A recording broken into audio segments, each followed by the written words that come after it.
Pinahatulan si Imelda Marcos sa salang pagnanakaw. 7 counts, equivalent to 42 years of imprisonment. Hindi pinatupad ni PRRD ang paghuli sa kanya for humanitarian reason. At ganon din kalaki ang respeto ni PRRD kay Imelda.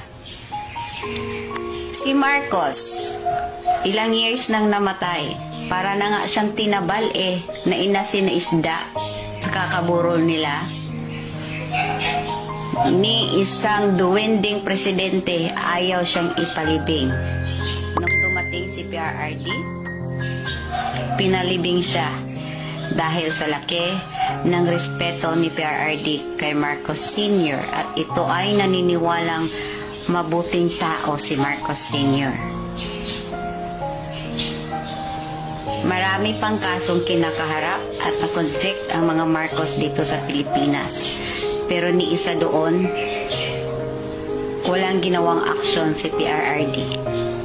Dahil lahat ng desisyon ng korte ay patungkol naman kay Imelda na matanda na. Si Bongbong Jr., alam niyang wala siyang kapasidad manalo sa eleksyon. Ginamit niya si Sara, kasama pa yung ate niyang ang tindi magdrama. Pinanalo siya ni Inday Sara. Naging presidente siya dahil kay Inday Sara. Pero anong ginawa niya? Ito lahat. Ito ba yung taong disente? At bawat issue na hindi mo kayang kaharapin, may panapat kang diversionary tactics. Hindi mo na ba kinaya mga kapalpakan ninyo?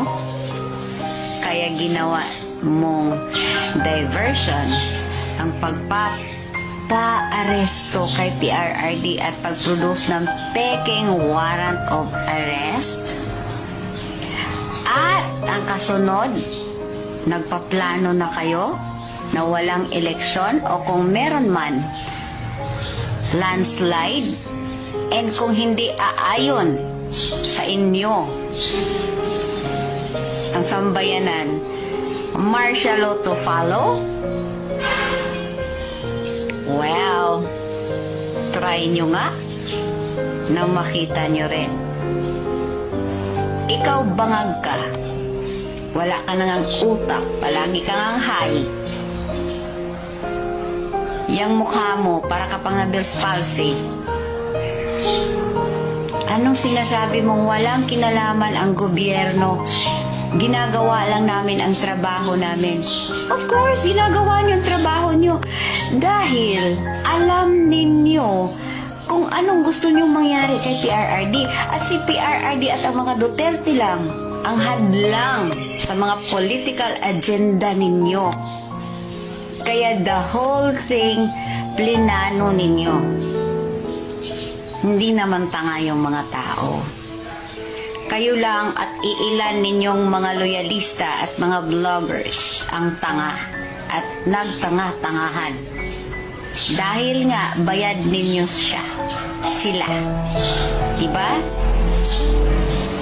Pag wala na kayong magagawa against a vlogger, pinapatawag ninyo na sa HOR. Pinapahuli ninyo kahit gabing-gabi. Ginagawa mo yung ginagawa ng nanay mo at tatay mo dati. Abay, Marcos Jr., ano ba nagawa mo sa Pilipinas sa 3 years? May maipagmamalaki ka ba? Wala, diba?